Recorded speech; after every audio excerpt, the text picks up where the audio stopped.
You serious?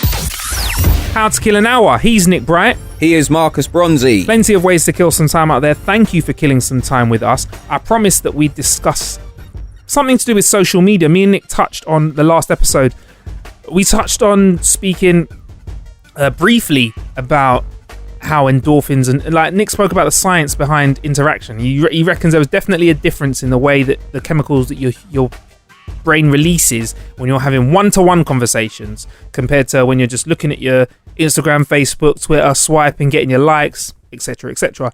Now, I had a few days off because it was my birthday recently. Happy birthday. Thank you very much. 21. You know it. You know what though? You know what feels great about being a little bit older now is, and I'm going to sound like a right dick, but I've aged well, man. I have not aged badly. Like, there's some guys that I went to school with that look like they're touching 50 now, man. They look fucking tired. I looked at a picture of me from uni and I felt like Trey Songz. I'd be like, if I saw myself at uni talking to a girl, I'd be like, hey, it's Mr. Steal Your Girl. I would walk up to myself, slap myself in the face and walk off with the girl that I was just chatting up saying, sorry about him, he's my little brother. Yeah, he's Mark 1.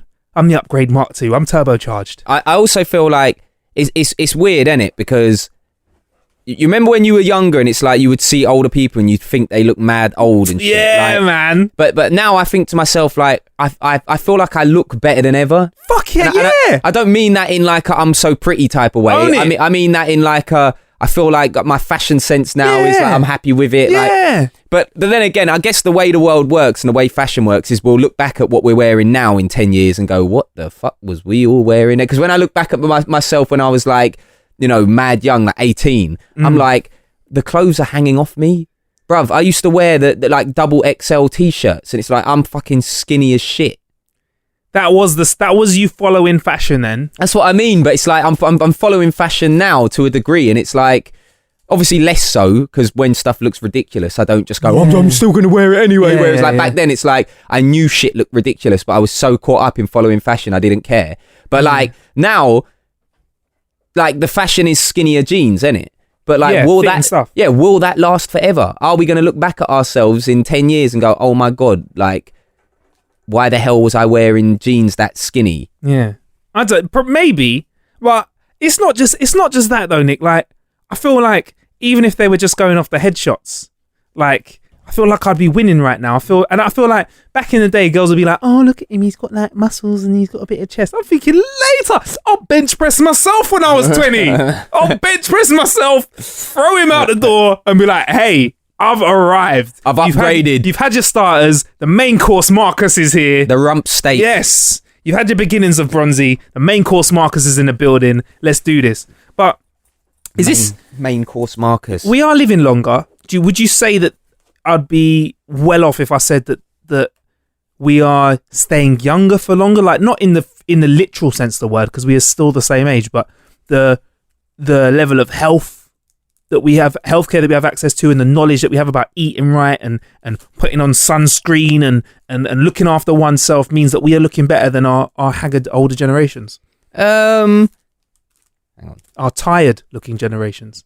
Our rustic, hard-handed, hard paper round face. I don't know. It's an interesting question because everyone is more health conscious now, but like on the flip side, you could argue like, you know, some people die young, you know, like some people die young and they're healthy people.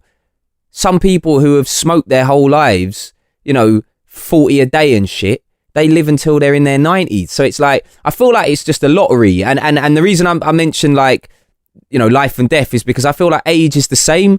You know, some people, it's like they just age quicker. They look older, you know, and I am a firm believer in like, have you noticed, have you got any friends who have got kids or who are married or whatever? They always seem to look older.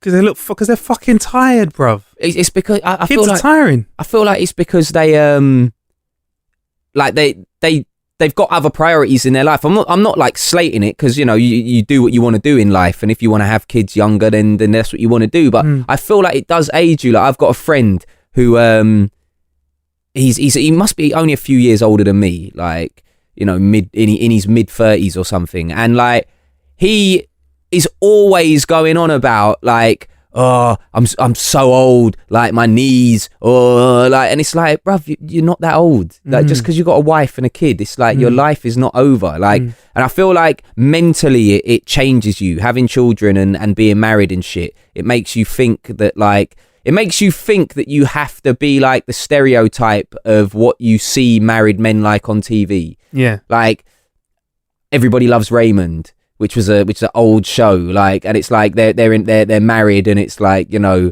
they got kids, and like he always wants sex, and the wife never gives him no sex. It's like everything turns into that, and it's like it don't have to be like that. Do you think maybe then that's a social construct, and people are a bit deep, but people are moving into that then? So you think people are like, right, I've had kids, I've got a wife, time to act old. Yeah, I slow do down. think that they. I'm not saying you have to go out clubbing or whatever, because to be completely honest with you, as a DJ as well, I'm not really that into nightclubs and shit. I couldn't tell you the last time that I've like fancied going out clubbing. Like that don't happen now. But like, I feel like a lot of people. Well, I feel like a lot of people.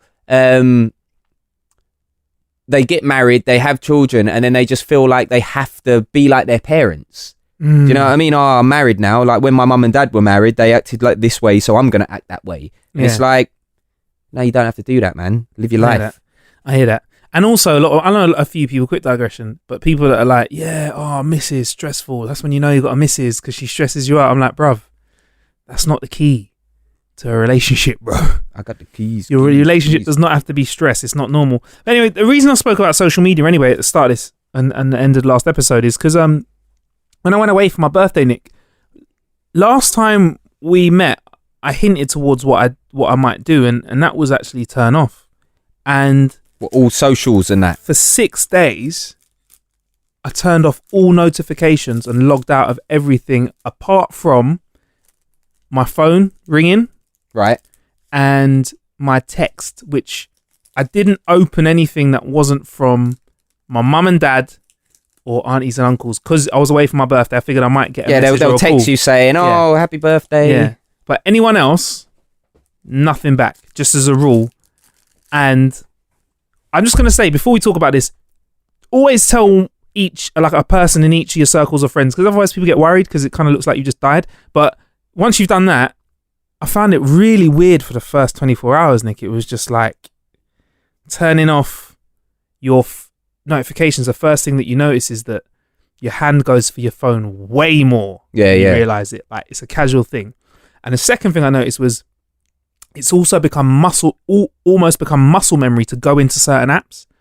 And for me, it was my mail, my email, not Twitter, not Facebook. My email. So I'd be sitting there like having a bit of food, a nice restaurant, and be looking out the window, looking at the floor. All of a sudden, I'm logging into my email. I was like, what the fuck? You don't know what to do with yourself, though. It's like, it's like you got to think to yourself, whenever you have a spare opportunity and you're idle and you're not doing anything, basically. Yeah. The default thing to do nowadays is get your phone out. Watch. If you do an experiment, for example, if you've done an experiment where I live, you come out of the tube station and then there's a bus stop like right there, and lots of people come out the tube station and then get the bus to wherever it is they're going. If you were to stand opposite that bus stop, because the tube station is like 2 seconds from the bus stop, if you were stand opposite that bus stop and watch the amount of people that come out, get to the bus stop, the first thing they do when they stop at the bus stop is they go into their bags or their pockets or whatever and they get the phone out. Mad. Like, first thing they do. It was so weird not doing that. But at the same time, I don't want to sound all smarmy about it, but it was just really relaxing at a point to just sit there and be idle. I feel like it's relaxing, but I do feel a little bit like, because lots of people do talk about this unplugging, but like, I think to myself, is it really realistic nowadays? Unless you are somebody who is, even then, because I was going to say, unless you're somebody who's filthy rich, right? Who like becomes filthy rich, and then you know, don't even really want to engage with the real world because you've got silly money and you don't need to. Like, unless you're that guy, it's impossible to live that life because everything is online. All of my work comes through online. Like, I work in an industry where it's like, if you're not tweeting about shit and you're not, you know, Instagramming or whatever, it's like a negative towards you. I genuinely, I hate that. I don't enjoy that aspect of my job, you know, to feel like you always have to post something, to feel like you always have to be active on social media.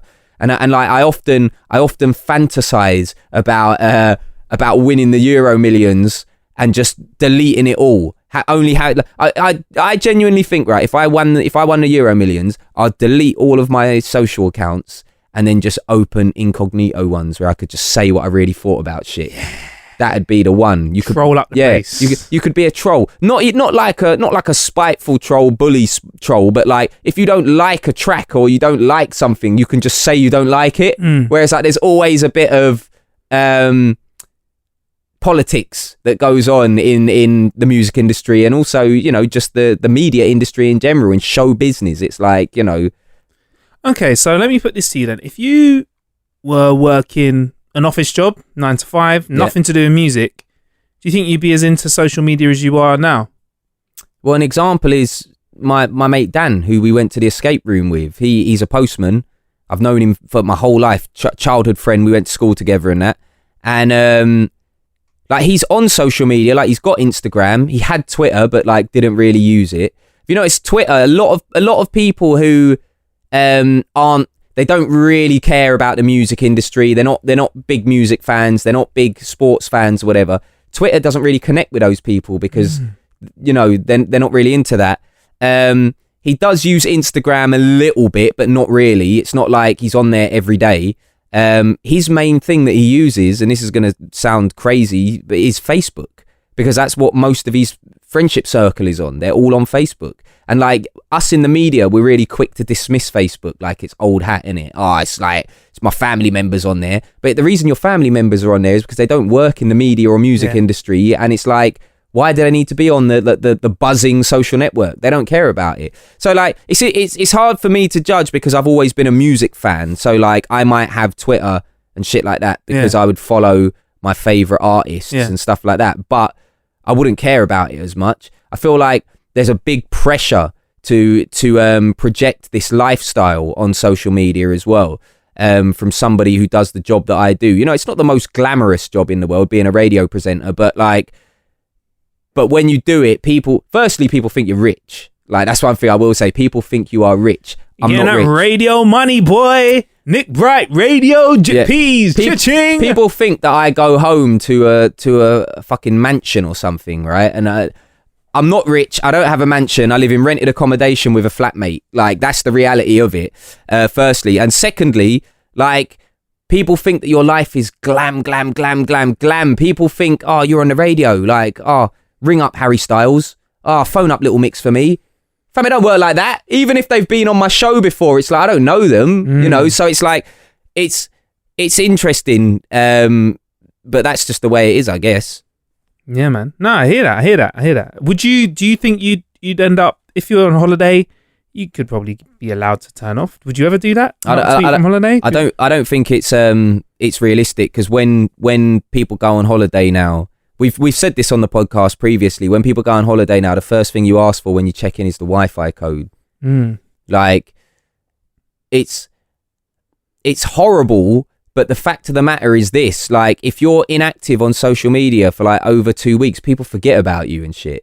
People like, if you speak to any social media strategist, right? Like, it's probably something we could do for the podcast, because I feel like people would be interested. But if you speak to any social media strategist that works with brands or big celebrities or anything like that, they will tell you, I mean, I can only really speak for Instagram here, I guess, because it's more it's more a youth focused social network. Yeah. But they will tell you that you have to post things strategically. So like at 11 o'clock every Monday, there needs to be a post of this. You know, on a Tuesday, you need to do this. That, like, there needs to be regularity. So if you're somebody that just doesn't do anything for 2 weeks, like, and you've got other people that are just on it, like with the regular posting of things, people are like, they forget about you, and then they're less engaged with what you're doing. If people forget about you and don't see you doing your regular stuff all the time, they're less engaged with what you're doing. And that word right there is the golden goose on social media is engagement. It's more important than anything else. More important than all of the numbers in the world, because people nowadays, it's fake it till you make it, innit? People buy fake Twitter followers, fake Instagram followers, fake YouTube views. Don't believe everything you see on social media, because most people are buying that shit. But if they're getting engagement, that's what's important. And people that get engagement are YouTubers at the moment. Like if you look at Vicstar123, for example, I follow him on Twitter because I had to do some work with him on something. Like, his engagement is phenomenal. He'll post something and he'll have millions of people retweeting and favoriting it and replying. Real people. Yeah, real. Because you've got the numbers there. If you see somebody, if the best way to spot a fake, if you see somebody on social media who has got a large following and then they post something and they don't have engagement, it's a bit fishy. You know what I mean? Bit fish and chips. So yeah, I think that's, you know what? Maybe we should get a strategist on the show. Would you like that, Nick? Maybe. I think that'd be a good conversation. I feel like the listeners might like it. Would you, know what I mean? like that on the show? That more importantly, just because, you know, like I said, not everything you see on social media is real, and I say this all the time. To go back to the depression thing that we were talking about, how more people are suffering depression now that we live in a social media era. To go back to that, people are suffering depression because they feel like their lives aren't as good as other people's lives. They've got inferiority complex because they see Kim Kardashian, they see all these people. Even those people who, you have to admit, Kim Kardashian will have an extraordinary life. She will have an amazing life. She gets free stuff. She goes all around the world, does this and that, but she still only posts the best 10% of her life. That's how social media works. She's not posting when she's just laying in bed doing nothing. She does that as well, you know. You do that, she does that. Her bed might be bigger and in a more grand flipping setting, but like, everybody has mundane shit that happens in their lives. Like, don't feel like you're the only one. Innit? You're right. And when people say that saying, don't forget Beyonce has the same amount of hours in a day as you. Yeah. I'm like, bruv. But hers are just filled with swimming in cash like Scrooge McDuck. You're not banging Jay-Z is what I really feel like the extra line should be. That was such a good bit of chat, Nick, man. I almost, well, I wouldn't forget. Let's talk about a couple of things that I killed some time with this week. I'll run these by you. Tried out the new Amazon Fire Stick with Alexa built in. What do you reckon? Long story short, very simple to set up. Plug a stick into the HDMI output of your fucking TV.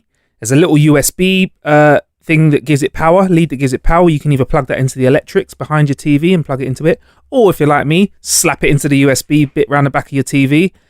Extremely easy to set up. Logged in with my Amazon account, which I'm going to presume many people have. If you don't, it doesn't cost you any money to set up an Amazon account, but it's a great place to buy some stuff. Amazon is where I kind of prefer it over eBay. It feels a bit safer for me. I don't know why. Are you an eBay or Amazon? What you like more like? I'm Amazon. Okay, cool. And if you've got Amazon Prime, you get loads of free channels and content, and like obviously the Grand Tour, which is a big show, which used to, you know, feature all the Top Gear guys.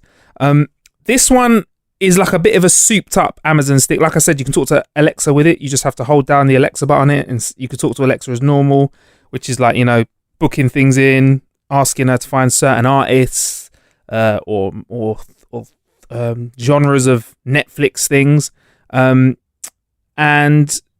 buffering. It says goodbye to buffering. Basically, it's got a lot of onboard memory, gigs and gigs of memory. So it's clever. It clocks what you're trying to watch. So say you watch a few episodes or something, it buffers up the next episode before you've even finished watching the first one. That's on Netflix and Amazon Prime Video. Yes, so basically it's set up for playback before you press play. So if you've not got the best internet, which some people still don't have, like on a Sunday, everyone's internet gets slower in the UK. So if you've got standard internet, your internet can be shitty. So what this does is it cleverly buffers in the background. And one thing that's good about it is you can just pop it in your pocket, mate. If you want to go on holiday, like I realised if I want to go on holiday somewhere, I can just take that stick with me, plug it in, got all my Alexa with me, got all my Netflix. The only thing I will say about that is it doesn't work in some countries. That's true. Yeah, you got to check out the boundaries. Yeah, because it works in Germany, I know that, but I don't think it works in France. I'm not sure if it works in Spain. What, Alexa? No, Amazon Stick. Amazon Stick, really? Yeah, you can't get them in certain countries yet. Why? I don't know. They're apparently they're coming, but like they're only available in USA, UK, Germany, and some other places as well. What? So it's easier to buy weed in all those other countries than it is an Amazon Fire Stick? Yeah. So if you really want to be rich, you should shop fire sticks instead of weed. Yeah. Hey, I got them sticks, boy. They're fiery, boy. They're hot. Got them sticks for you, man. So that's that. The Amazon Fire Stick. I enjoyed it. It buffered. It gave me great 4K out. Well, I got 4K TV. Looked perfect on it. It was just...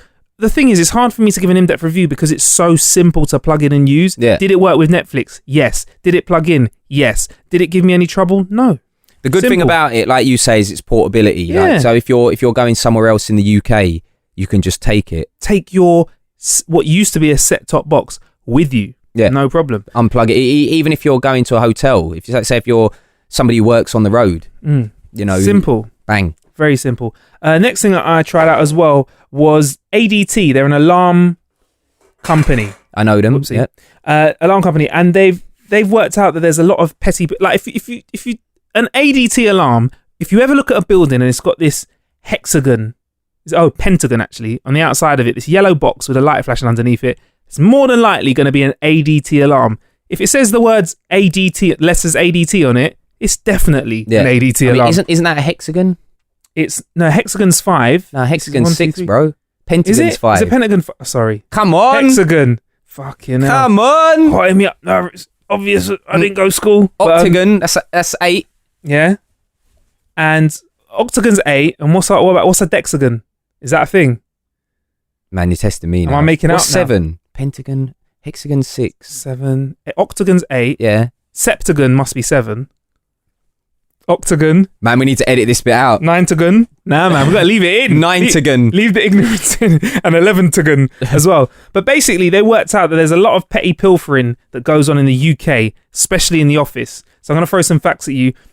At work, biscuits are the most likely things to be swindled, but stationery, tea bags, and lunch go missing. 34% of the things that get stolen in office are tea bags, 37% stationery, 38% biscuits, 29% lunch, and 31% is also your favourite mug. Do you know what? Like, this sounds mad sad, but like, stationery is just like, people like it, you know? I think it comes from when you was at school, and it is like when you had the Parker pens. And it's like, yeah, you remember, like, some man would roll in with a Parker fountain pen, and it was like, my gosh. Straight up, we'd just iron it up. I'm going to tell you the truth, Nick. Probably since the age of 12, I ain't bought a fucking pen in my life. You just rob them. Fuck, yeah, buying pen. Maybe like at main stages. Maybe like before my GCSEs, before my A-levels, and before like I went to my first like year at uni. Maybe you just buy pens because you're like trying to, I'm getting my stationery. But after pencil case. Yeah, pencil case. But after that, fucking crazy if I'm ever going to buy a pen. Why would I ever buy a pen? That's like buying rainwater. You just wait for that shit to come. You will come across a free pen. Bank. Just roll to the betting shop, innit? Yeah, get the little stubby ones. Yeah, get that little pen, man. Argos. But they just... Argos. The Argos pens.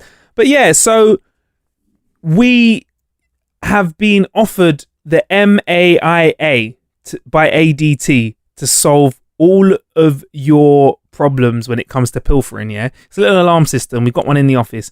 And it's basically set up where it will actually fire over a multimedia message or an email to you when somebody trips up an alarm. I've set it up in the office. I've wondered who was eating the cookies off my desk. I found out it's the office dog, Archie. Shout out to you for eating cookies off my desk. So we have one of those, Nick. Do you think this is the sort of thing we should be bringing into the office? Security devices to protect one's food. So what you're saying is basically you want to set up some kind of surveillance system to spy on the people that you work with. I want to know who's nicking the custard creams. I mean, the best thing to do is just don't leave the custard creams unattended. I mean, like, why do you have to leave them unattended? That's like saying to you, that's like I'm a police officer, yeah? You've just told me your car's been broken into and I've gone, Nick Bright, if I'm honest. The most sensible course of action moving forward after we investigate this is just don't ever leave your car. No, not the same, because you can't take your car into the office and keep it on your desk. Custard creams, you can just keep them on your desk next to you. You don't need to leave them unattended. I could probably fit my car in the office next to me. You wouldn't get it through the door. It would fit in here. Yeah, it would actually fit in here, but you wouldn't be able to get it through the door. All right, fair enough. I don't know, Matt. There's two ways I can look at this, which is one, I would like to know who the nicker is in the office. Yeah. Two, should we just care less about stuff like that? I think like you're better off catching them in the act, like in person though. Yeah. You should set up some, like, you know, I don't know, set up some kind of like stakeout where like you just put some biscuits and then you and your partner sit in like in a car all night, waiting for the biscuit robber to come. Yeah, there he is. The biscuit thief. The biscuit thief. You have a little swag bag on their back. But yeah, man. But it's kind of an example of smart security as well. So I feel like I wouldn't mind this sort of security being added into conventional security systems. So things that could give me an email or give me a notification if there's a little bit of a stirring. So yeah, well done to ADT. And by the way, that thing that we've been offered, we'll put pictures of it on the Twitter and Instagram and social media, and we'll also pop links to it in the show description. It all works. It's all self-powered. So you charge it up, pop it up, and you don't have to connect it to anything. It sends the information to you immediately. And I like the sound of that because it's one less thing that I have to hook up. It's one easier way of stalking your colleagues. Or maybe a new way to stalk your colleagues. Biscuit perv. Biscuit base. Anyway, there's plenty of ways to kill some time out there. Thank you for killing some time with him, Nick Bright. And him, Marcus Bronzy. And maybe next time we talk to him, he'll have done the London Marathon. Who knows? And we'll be talking live from the studios or live from his hospital bed. One or the other. Bless.